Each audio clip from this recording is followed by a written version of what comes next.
C'est Katsuki. Aujourd'hui on se retrouve pour une nouvelle vidéo avec un sujet qui m'a touché très particulièrement. C'est la secte la plus dangereuse de Roblox. Merci Cubigame. Et oui, vous allez voir qu'en fait, je vous spoil pas. Et on est parti pour cette vidéo.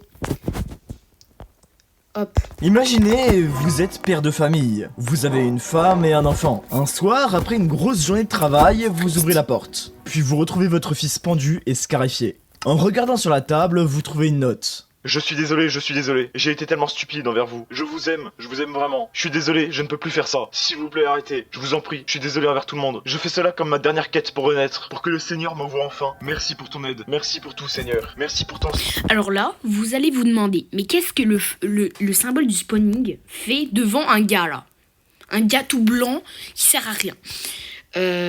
Moi aussi au début je me demandais, mais vous allez bientôt le découvrir. Tiens, merci au prophète et merci à tous ceux qui ont fait Oh non, cela. pas lui. Ce que je viens de vous raconter est entièrement vrai. Plusieurs enfants se sont scarifiés, mis à nu devant la caméra. Et tout ça à cause de la secte la plus dangereuse de Roblox. En seulement 3 mois d'existence, elle a fait vivre un enfer à ses membres. Et tout part d'une seule personne, absolument immonde. Mais bon, on est allé un peu vite. Alors on va reprendre depuis le tout début. La secte dont je viens de vous parler se nomme le spawnisme. Cependant, rien d'affolant pour le moment. Il y a déjà eu pas mal de sectes sur Roblox, comme le clétisme ou Order of the Shadow. Mais cette fois-ci, c'est pas la même. Dès le début, tout laissait croire que ça allait mal se passer. La secte vient de Forsaken, un jeu de survie très connu sur Roblox. Ça partait d'une initiative vraiment cool de la part des devs, car la secte est directement vénérée par certains personnages du jeu. Basiquement, cette religion consiste à vénérer la plaque de spawn de Roblox. Qu'est-ce qu'on s'en bat avec des pubs? Désolé, j'ai... Pour avoir le droit à une réincarnation. Ouais, c'est sacrément con. Après, je suis libéral, donc le souci, c'est que sur ces 50 000 joueurs actifs de l'époque, il y en avait forcément une petite poignée de gros dégènes. Alors, le 11 mai 2025, quand le culte a créé son propre subreddit, il s'est rien passé. C'était archi cool. Les gens s'amusent, ils font du roleplay, ils jouent des personnages du lore. Mais tout en restant conscient que tout ça est fictif. Ah... Si seulement ça aurait pu s'arrêter là. Puis 2 mois passèrent durant lesquels tout allait bien, jusqu'à l'arrivée d'une personne. Vous savez, j'ai fait pas mal de vidéos absolument incroyables sur Roblox. J'ai regardé énormément de vidéos sur Roblox. Mais ce gars-là est sans déconner la pire raclure que j'ai jamais vue. Et il s'appelle Chessbull. C'est à ce moment-là que la secte qui était fictive commença à prendre une tournure terrifiante. Dès son arrivée, Chessbull change les choses. D'un seul coup, le spawnisme passa d'un truc très chill sans prise de tête à une vraie putain de secte. Pour commencer, plusieurs Discord firent leur apparition, de façon à ce que dès que l'un d'entre eux se fasse supprimer, paf, un autre le remplace. Ok, mais comment des gens seraient assez cons pour le rejoindre et commencer à prier un putain de modèle 3D? Justement, c'est là que ça commence à être sombre. À votre avis, qui serait capable de prier une secte pour se réincarner après sa mort? Des adolescents dans le besoin. Ils sont crédules et prêts à croire n'importe quoi pour sortir de leur situation. Et Chessbull utilisait une méthode plutôt simple pour les recruter. Il allait dans les expériences de rencontres, de RP ou même Forsaken. Il parlait de la secte à des enfants de 13 ans en moyenne. Puis après ça, il les emmenait sur Discord. Le hic, c'est que ces préados étaient très souvent, voire même tout le temps, des gens atteints de troubles psychiatriques. Pour la plupart, c'était des gens qui se faisaient battre ou délaissés par leur famille. Et Chessbull en était bien conscient. Il profitait de cette faiblesse pour leur dire: Le spawnisme est ta vraie famille, tu peux tout me dire. Éloigne-toi d'eux, reste avec nous. Ou même: Achète la collection de septembre du QB Gang et regarde comment ces UGC sont incroyables. Mais quand la victime se rendait compte dans quel bourbier elle était, c'était déjà trop tard. Chessbull lui avait déjà lavé le cerveau et lui avait déjà fait passer le rite d'entrée. À vrai dire, il y a 2 versions de ce rituel d'initiation. À chaque fois qu'ils disent Chessbull et le gamin il a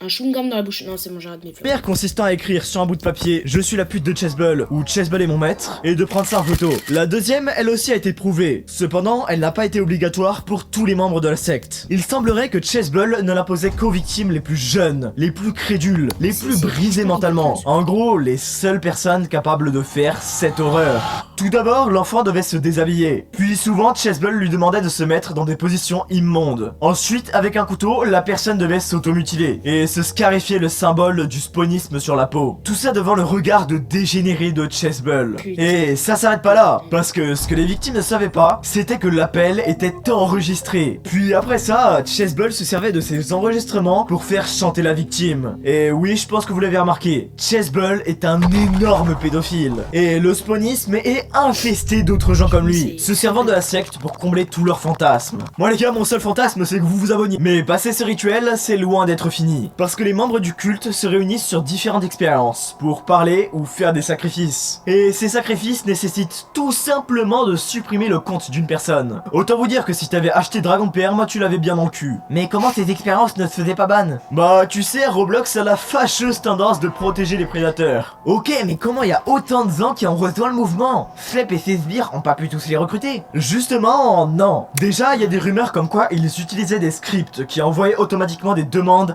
à des profils susceptibles de les rejoindre. Mais honnêtement, j'y crois pas trop. La vraie méthode de recrutement de la secte, c'est les réseaux sociaux. Que ça soit sur TikTok, YouTube, Discord ou même X, les spawnistes faisaient des vidéos virales sur le spawnisme. À chaque fois, ils rendaient ça cool et mettaient en avant le fait que ça te permettait d'avoir une seconde vie. Toujours dans le but d'attirer des enfants déjà brisés en recherche d'une seconde chance. Mais je m'arrête de vous raconter l'histoire 2 secondes, car ça me dégoûte premier degré. Je comprends même pas comment c'est possible d'aller aussi loin dans ces agissements. Pourquoi ils allaient pas juste se branler sur des hentai? En attendant, vous pouvez toujours vous abonner et rejoindre les Discord, car on va acheter 100K avant janvier. Revenons-en au spawnisme. Le gars qui profita le plus des réseaux sociaux et particulièrement de X, c'est Spawnisme Phaser. Le compte officiel du spawnisme qui dictait quelle direction devait prendre la secte, en présentant les actualités du culte et agissait en collaboration avec Chessbull. D'ailleurs, je vous ai pas vraiment présenté Chessbull. Son vrai nom est Tosca Stern. Il a été l'un des premiers à encourager l'automutilation, le suicide et bien évidemment la vénération de sa personne. Il adorait ressentir ce sentiment de puissance quand un enfant se pliait à ses moindres ordres. Mais maintenant, la secte compte plus que quelques centaines de personnes, mais plusieurs milliers. En effet, une étude a été réalisée par Marc-André Argentino. Il a listé toutes les expériences liées au spawnisme, que ça soit les églises virtuelles, les hangouts, bref. Et en comptabilisant tous les jeux, Marc s'est rendu compte qu'il y avait autour des 72 000 visites à ces expériences de sacrifice. Parce que ouais, plusieurs mois se sont écoulés. En mars, Forsaken ne comptait que 50 000 joueurs actifs, alors que maintenant, en juin, il en compte 200 000, 4 fois plus. Ce qui poussa le créateur du jeu à agir, plusieurs fois même. Itoko déclara que la secte était une bêtise sans nom, qu'il ne fallait pas croire les personnes comme Chessbull. Mais le mal était déjà fait. Les jeunes ayant rejoint la secte s'étaient déjà fait laver le cerveau. Chessbull continuait de leur dire que le spawnisme était leur seule famille. Mais surtout, quand tu fais une erreur, et que cette erreur est rendue publique, très peu de gens seraient capables de faire retour arrière. C'est encore plus vrai pour des enfants qui sont toujours plus brisés chaque jour qui passe. Et toutes ces conditions réunies ont pu donner lieu à ce genre d'histoire. 3 mai 2025. Un utilisateur X du nom de Damhound poste des photos de lui, bien évidemment avec des scarifications représentant le logo de la secte. Et il rajoute un petit mot, spawn. Littéralement 3 jours plus tard, il poste ça. Et étant donné la montée en popularité de mes anciens messages, je me retire du spawnisme. Je ne crois plus au spawn, alors vous n'avez pas besoin de me harceler pour que je quitte la secte. Merci. 13 juillet 2025. Chessbull demanda à une personne appelée Church of the Spawn de graver son nom dans sa peau, ce qu'il n'a évidemment pas fait. Et à la place, il préféra publier les screens de Chessbull qui lui demandaient de faire ça. Dans ce post, Church dit aussi qu'il se retire du spawnisme et que c'est une chose dégoûtante. Et à partir de là, le karma commence à rattraper la secte. Très peu de temps après ces événements, le wiki de Forsaken mit un gros disclaimer sur la page parlant du spawnisme. Le spawnisme n'est pas réel, ne le supportez pas. Si vous y croyez, contactez quelqu'un pour vous aider. En plus de ça, la page du fandom fut gelée, de façon à ce que plus personne ne puisse la modifier. Et ça, c'est le début des problèmes pour Chessbull. Parce qu'à partir de début juillet, les recherches sur le spawnisme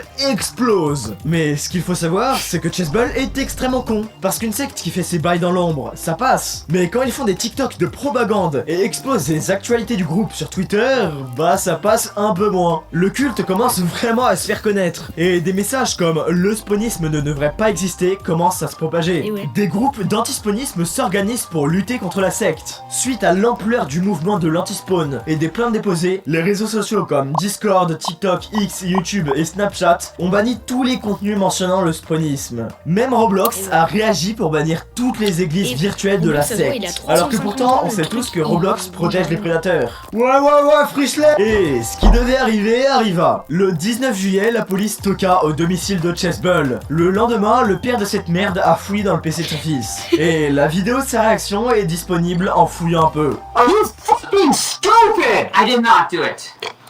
Don't fucking Jesus Christ! Just delete it. Ça y est, tout est réglé. Le culte commence à se désintégrer. Le nombre de recherches à son sujet diminue. Mais un drame arriva. Le 25 juillet 2025, un enfant se suicide. On ne connaît ni les raisons de cet acte, ni même s'il a vraiment été commis. Les seules preuves sont cette lettre d'adieu et ce screen de Chessbull disant qu'un membre du culte s'est suicidé. Je vous floute son pseudo par respect pour la victime. Cependant, un truc est notable dans ce screen. Dans le premier message, on a vraiment l'impression que Chessbull se rend compte à quel point la secte part loin. Puis dans le second, on a plus l'impression qu'il se sert de sa mort pour raviver les dernières braises de la secte. Ah, et d'ailleurs, vous vous demandez sûrement comment Chessbull peut encore écrire après s'être fait arrêter. Je vous ai dit que la police est arrivée à son domicile. Bah c'est complètement faux. Enfin du moins, on n'a pas la preuve concrète que c'est arrivé. C'est surtout des rumeurs et des gens de la communauté spawnisme qui ont porté plainte contre lui. Mais dans tous les cas, il peut toujours écrire. Et c'est un vrai problème. Jusqu'à ce que Discord, Twitter, YouTube et Roblox bannent son compte. Ça leur a pris du temps, mais ils l'ont enfin fait. Pareil pour The Father of Spawn. Il s'est fait ban son compte Twitter et ses autres réseaux. Et là, c'est finito pour eux. Parce qu'en rendant la secte aussi connue, plein d'usurpateurs ont créé de faux comptes Chessbull et Father of Spawn. Donc les derniers membres de la secte n'ont aucune garantie qu'ils parlent au vrai Chessbull. Et à cause de la débilité de ces deux énergumènes, ils ne peuvent même plus diriger la secte, qu'ils soient en prison ou non. La dernière apparition confirmée de Chessbull, c'est une interview avec le youtubeur Guamgo. Je vous la résume. En gros, Chessbull disait que la plupart des screens étaient fake, qu'ils étaient juste là pour faire du bruit et attirer des gens vers la secte. Je dis pas que c'est impossible, mais ça sent une défense à la rouge tout ça. Dans cette interview, il aura quand même eu le temps de lâcher une dernière crasse. Quand Guamgo lui a demandé s'il ressentait des remords par rapport à ce qui s'était passé, Chessbull lui a répondu que non. Et quand il lui demanda comment il ne pouvait rien ressentir, Chessbull lui a répondu ça. C'est de la sélection naturelle. Les attardés deviennent mes esclaves sexuels et les autres deviennent n'importe quoi. Il ose dire ça alors que pour rappel, il faisait exprès d'aller voir des enfants et des préados dans le besoin. Il sélectionnait lui-même les profils les plus vulnérables, mentalement instables et avec les familles les plus distantes. Donc au final, ça nous amène dans le présent. On ne sait même pas si cet enculé s'est fait sanctionner et on n'aura sans doute jamais la vraie version des faits. Chaque victime a un témoignage différent. Je remets pas leurs paroles en question, mais il y a quand même quelques points noirs dans cette affaire. Déjà, pourquoi Chessbull aurait lui-même publié la vidéo de son père en train de le daronner? Et en plus, comment il n'est même pas sous les barreaux? C'est pour ça que vous ne devez pas croire aveuglément ce que je dis dans la vidéo. Il y a sans doute plein de trucs faux qui ont été exagérés, mais du peu d'infos que j'ai, le FBI est en train de s'occuper de l'affaire. Et étant donné que Chessbull est inactif depuis un mois, c'est sans doute vrai. Sur ce, j'aimerais vraiment que vous vous abonniez car on rush les 100K avant janvier. Je vous drop la collection du QB Game de septembre. Rejoignez mes Discord, c'était QB Game. Ciao! Alors, je tiens à dire, ne rejoindrez, si quelqu'un vous dit ça, un culte, un machin, même si ça peut être un culte sympa, ne rejoignez pas. Quelque chose de dangereux, les gens que vous connaissez pas, qui vous invitent sur un Discord, non. J'ai dit non. Voilà. Vous avez vu à quel point c'est dangereux, franchement?